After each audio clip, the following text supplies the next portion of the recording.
Hello and welcome to Tainted Film episode 21. I'm your host Dominic Parry and with today is... Greg Toby. Now today's special Halloween episode. We're going to be talking about the film Halloween, directed by John Carpenter. Yes. And written by John Carpenter. Yes. And scored by John Carpenter, yeah. John Carpenter basically made this film on his own. Starring John Carpenter as everyone. I mean, Jamie Lee Curtis as a 19-year-old John Carpenter. Yeah. Prior. Based on his life, obviously. I mean, to be fair, that'd be a pretty interesting film. I was watching, not related to this, but I was watching, like, spoof kind of trailers earlier. Oh, yeah. And the amount of them that say, based on a true story, in the trailer, it's like, is it?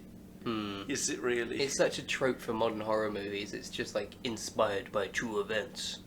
Or, you know... This inspired by true events. At one point, someone said, "Oh, I saw a bloke in my garden." Yeah. They're like, "Oh, it's a great film. That is." Yeah. There was a dude, you know, over the street. He had a mask on, looking at me funny. Just imagine John Horror. Carpenter, like, he actually just sat there like one of his mates pranked him. The whole film is actually just John Carpenter recording his mates pranking him. Oh.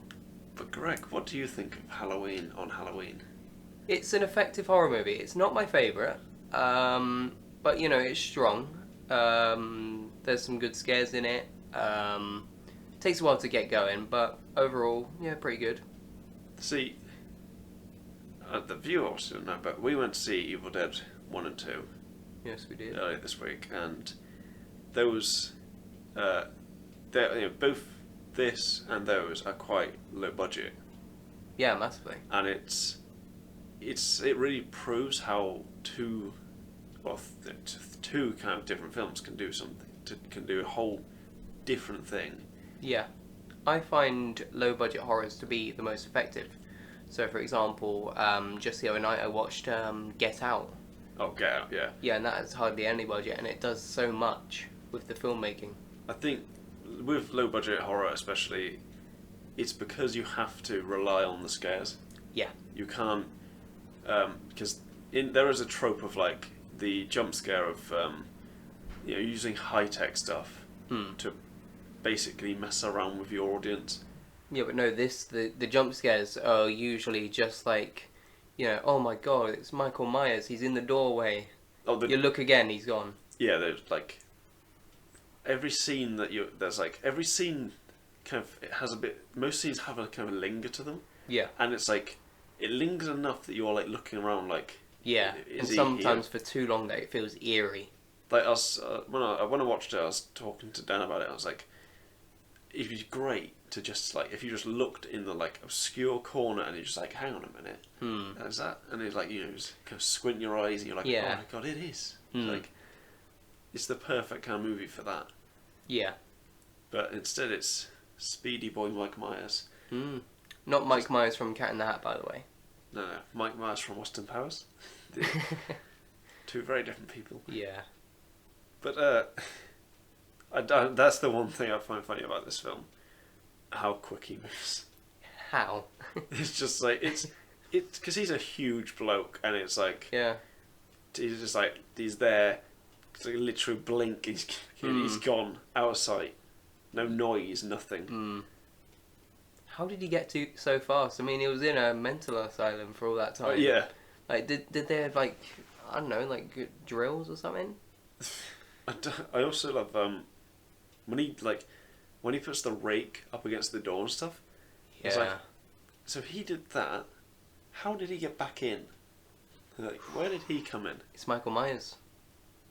I You don't need to ask questions. I do feel like it's like when the woman, when he jumps on the top of the car and she puts the window down, and it's like, what are you doing? It's like, Exactly. You think that's going to stop him? A mental patient is on your roof, so you thought, I'll put the window down and tell him to get off. Yeah. And then he just slaps the window and he cracks it. That's a pretty strong bloke. Yeah, he's got some strength to him. But, yeah. I don't really watch horror, do I? So No. I don't really know what to say about horror. This like, for one of the most iconic horror movie characters, he is very, very like, he doesn't really do much. He kind of just wanders about, hides behind bushes, runs away. Yeah, he doesn't say anything. He's a man of very few words, is our Michael. He is. The interesting thing was, you do see his face. Yeah. And it's like, there's a, it wouldn't have been a bad kind of thing to have it like you never see his face. Like, it's just always the mask, and that is who it is. Yeah, or like reveal his face, but only like many films later. Yeah. And it's like all scarred and something. Like the end film, it's like done. It's like, there we go, it's his face. Yeah. There's like, it's a quick flash. It's not even a special face, is it? It's just, No. it's literally just the actor. It's just a stunt guy, yeah. Which is perfect, because especially with some modern films, they would have to have a big actor or someone notable as a face, and a face doesn't make the role. Yeah, you see, it was only until, I think, Nightmare on Elm Street, with Freddy Krueger, played by Robert Englund, that the actor playing the monster, would become, quite prominent. Yeah. Well, it's like, I was talking earlier to someone, Ash from Evil Dead is I would say probably the most famous horror protagonist. Absolutely. I mean, he was the first like active protagonist of horror. I think the only other protagonist that I could really think was like, okay, that one would be Laurie Strode. Yeah. Because Halloween is about, it follows Mike Myers and her. Yeah. Obviously, you've got Dr. Loomis or whatever. Yeah, played by Blofeld. AKA John Carpenter. But you have some good differences. Not really sure how to phrase it. Like, the scenes feel creepy. Yeah. And you've watched this more than I have. Like, but this, like, the sound in this film is incredible. Oh yeah, I mean, it's the little things that like when he appears. I mean, I completely forgot about that. That noise.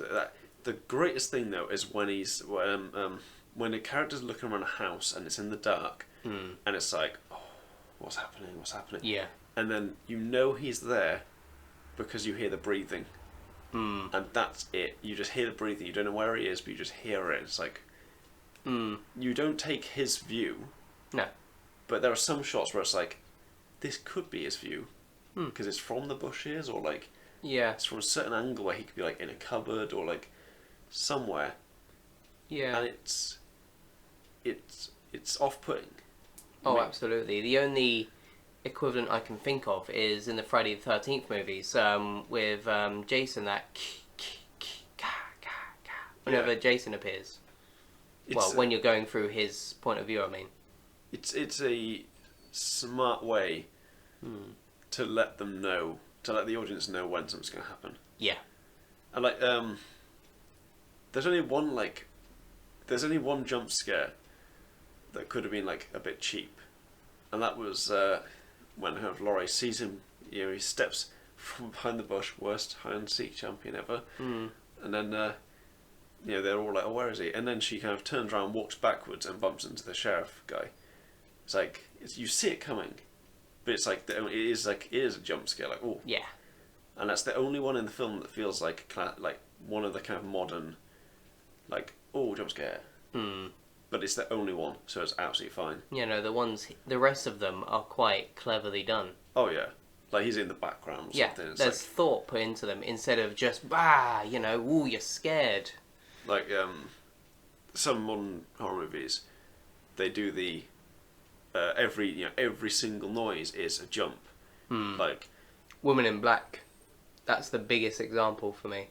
Like, it'd be completely silent, and and then all of a sudden you'd hear a door creak or a door slam or a dog bark. Yeah, it's just it's kind of, this film doesn't put you in the state of like, what is happening? I'm so tense, because you don't need to be. But when you hear that breathing, when you hear that soundtrack, you're just like, here we go. You're You're instantly in. Yeah. which And that's the magic of John Carpenter movies, you know, the Yeah. ones that he scores, you know, so things like, obviously Halloween, but also like, what's it called, Big Trouble in Little China, you know, it uses the score really well in that as well. it is, it's a really good film. Hmm. Weirdly, like just looking at it, it's because obviously not much happens in it. It's a very basic story. Yeah, bare bones. The direction of it is absolutely phenomenal. I It's think. on point. Like obviously the scenes where he's in the background or like just in shots are amazing. But I think my favourite was when they're at the hardware store and he's in the car and Dr. Loomis runs up to talk to Chef and he stood there waiting and the car just goes right past behind and it's like that's how like this guy's wearing a mask. Yeah. He's wandering about, big bloke with a mask on, but it's Halloween. Yeah, Yeah. literally, the perfect setting. And so no one questions it. No. Whereas if it was a modern horror movie, they would probably like point out like, oh, who's that creepy dude with the mask on? Yeah, exactly. Like, even if it was Halloween, they would still do that just to point out like he's the bad guy. Yeah. But no, he sort of blends in, I love how weirdly enough. he doesn't blend in whatsoever, but he does. What criticisms have you got, if you have any?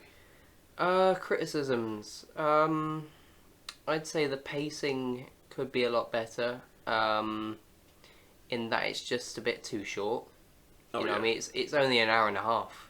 So I mean, it's a quick watch, but you just wish that there was more. You wish that it took its time. I think the setup, because obviously the first kill is it's like 45, it's 55 minutes, and it's that's more than that's a lot more than halfway Yeah. through the movie. Although there's the intro, one-shot intro as well, which is just a mastercraft in like just no cut filmmaking. It's off-putting again. Yeah. Because You want it to cut, yeah, but it just doesn't, and you just like in the perspective of this kid. it's a kid the whole time. It's like you would instantly kind of think like, oh, is it Mike Myers, like big killer man? It's like no, it's a little kid. Yeah. He's going to go kill his sister. Literally. And it's strange.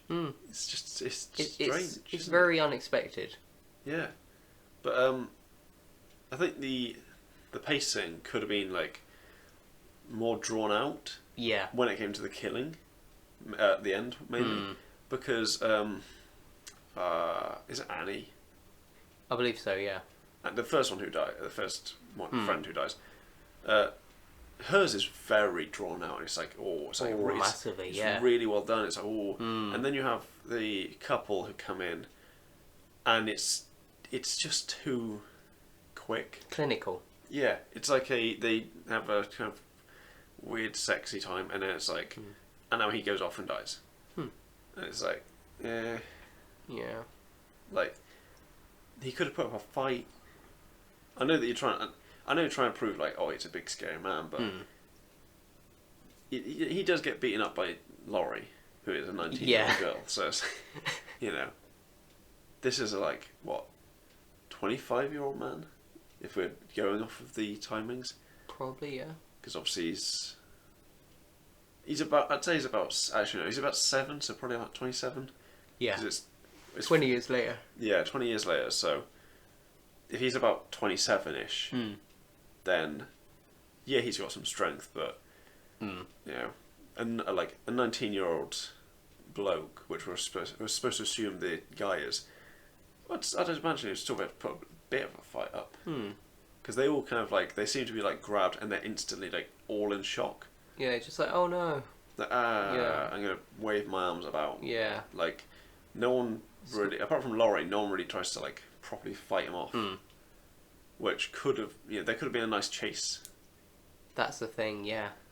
Just because obviously Laurie's the only one who actually runs. I feel like there could have been some more great chase sequences. they could have. I mean, the second one thankfully has more of them. It's much more graphic as well.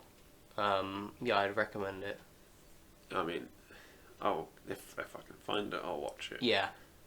But just think, this is just a weird session, right? If when he goes downstairs to get the beer, if you had it where he's hanging around the kitchen, it's very quiet, and you're waiting for something to happen because in the dark it's all, and it's a prolonged scene, and he goes to leave the room and gets cut off by Mike, and it's oh my god, and a chase sequence up the That would have stairs, worked, yeah. and then it goes up the stairs and you find the girl has been killed by Mike Myers off screen. Just to be oh my god. Yeah. Because he's a presence, but he is also very much I'm gonna get you. And he just kind of appears and gets them. And he likes hiding in cupboards. He does, yeah. He does like his good game of hide and seek, except it's hide and kill. Yeah. Really. He's good at the second part. He's not too good at the first part. No. Standing in between the sheets isn't a very good hiding spot. Especially when you tower over the line itself. Exactly, yeah.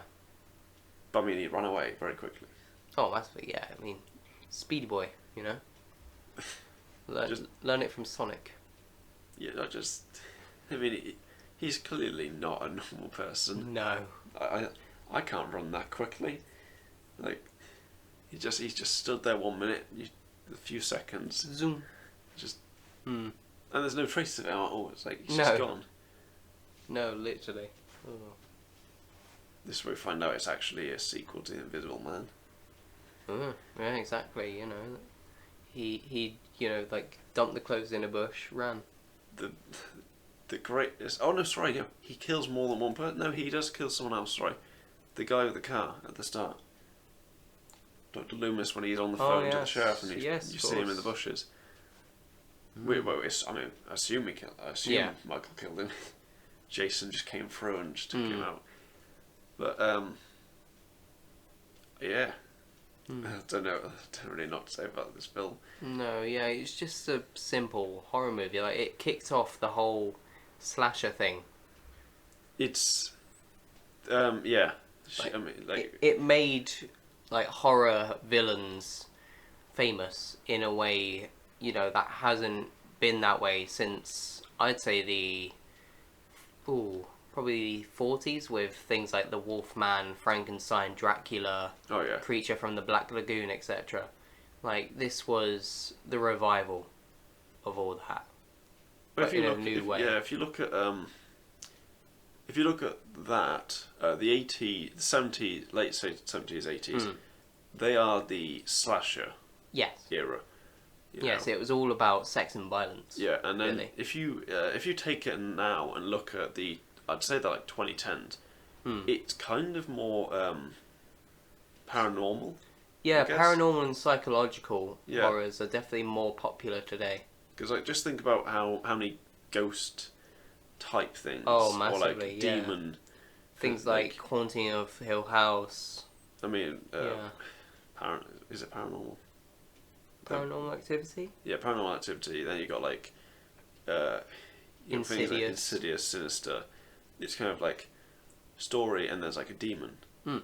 So that's what it has become now.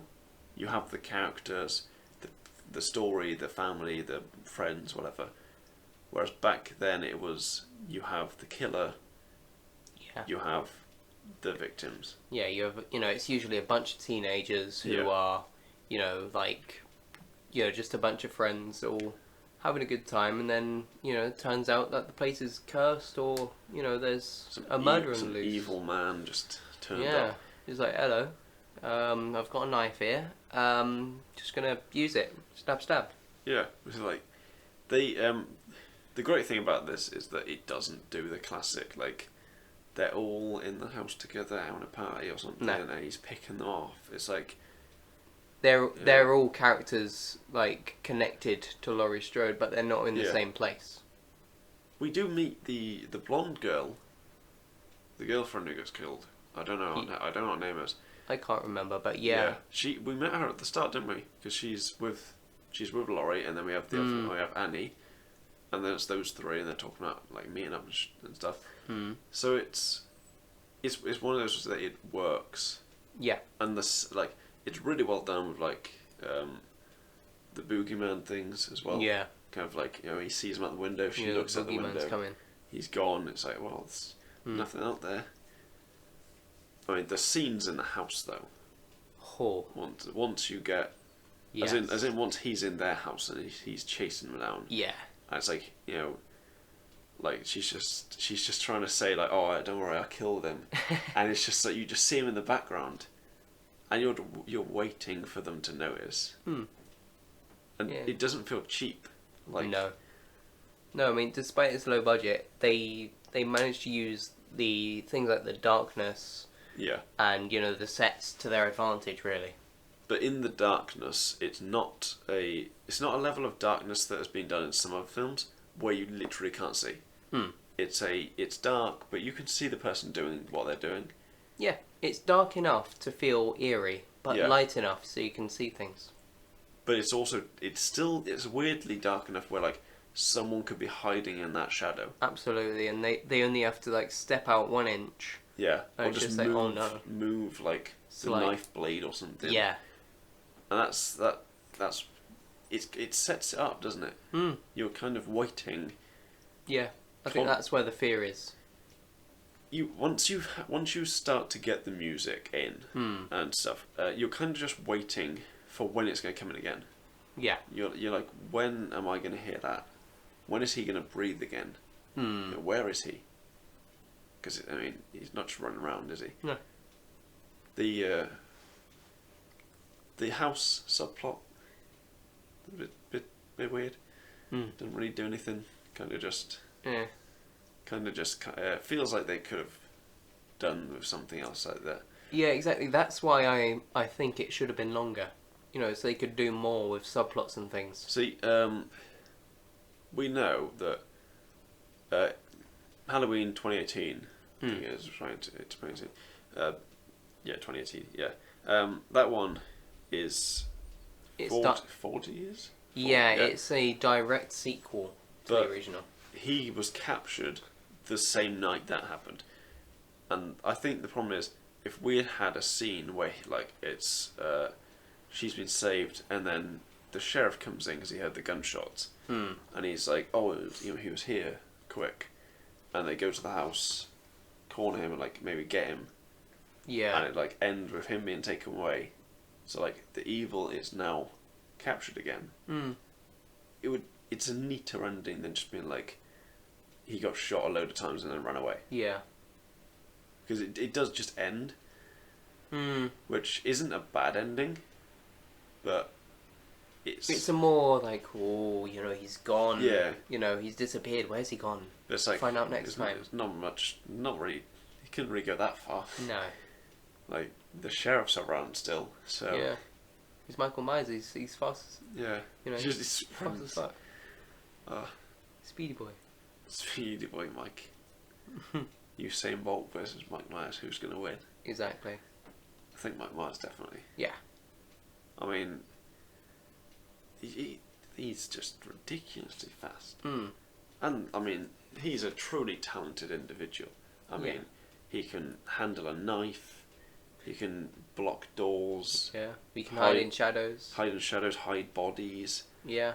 you know, punch through doors and punch through, like, wardrobe doors. Survive bullets. Survive You know. bullets, run real fast. Yeah. And then, the best skill of all, he can drive a car, having been in a prison for 20 years. Oh, I mean, he's the perfect individual. You know. It's such a weird scene. Peak human performance. He is. I love the fact that he just hops in the car and drives off speed. Yeah. He speeds away in the car. It's like, didn't he just break out? And then Loomis has this excuse of just like, Oh, yeah. someone gave him lessons. Someone. So you're telling me that this guy let out before? Yeah. Like, I don't why know. didn't he escape in the like little? You know, he's in a like learn to drive a car. He just like Yeah, why don't he escape then? Steals that. Just like, no, he's waiting for the perfect time. It's got to be the perfect 20. Also, it still doesn't really make sense why he killed the guy in the red truck. Yeah. The- Because he's a maniac. I know, but it's kind of just like there. Like, I know it's to get the clothes, Yeah. but it's still just there, isn't it? It's like, it doesn't really add anything, and like, if no one finds the body. Actually, that's a weird thing, yeah. No one finds the body, but in Halloween 2018 they say that he's convicted of killing 3 people. Huh. So, I guess they didn't know he did it? Maybe it wasn't him. Maybe it was just Jason. Yeah. There we go. Secret crossover. I mean, they've probably done it. Hmm. I mean, Jason's been with everyone, from Freddy to Ash. Yeah. So, yeah, I mean, who do you think would win the fight? Ash or Freddy? No, Ash or Mike? You see, Mike is super fast. He can wield weapons really good. And, you know, but Ash, he has a chainsaw. He has a chainsaw and a boomstick. Yeah, exactly. You know, that's something. That's something that. Yeah. And did Mike ever face the undead? I don't think he did. No. So, you know. Didn't have to. He didn't lose all his friends and traumatic thing. He didn't go back to the Middle Ages. He didn't. You know, he's not the one who survived. You know, like almost getting drowned in a giant spray of blood. Yeah. So, and then black stuff. But so yeah basically, Ash would just cut. Oh, shit, that'd be a funny point, wouldn't it? Just like, she like loses an arm. It's just like the Black Knight from Monty Python. Yeah. Just a scratch. Just runs away.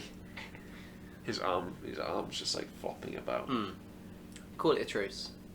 Call it a truce, yeah. I mean, Mike is clearly just a powerhouse. Massively. He's clearly just jacked. He's built different. Absolute unit. Built different, that's what it is. Oh, God. It's a very good film. Yeah. What would you rate it? I'd give it an 8. Yeah, I do really, really like it. It's ultimately flawed in my opinion. But overall, yeah, it's an 8. Just very, very good. I think I'd have to give it probably 8 or 8.5. Yeah. It is just the pacing and stuff like that. That's what it is. Like, maybe some of the rules here and there. yeah, You know. but it is a very fun movie. It's a very well done movie. It looks really good, and you know, I would definitely watch it again. Yeah. It's not one that's like you lost the mystery or anything. No, it's all still there. Because obviously it's still the creepiness of it. Yeah, and that's testament to how ahead of its time it was, and how good of a director John Carpenter was. Yeah. Right. Have you got anything else you want to say about it? Not really, no. Just, yeah.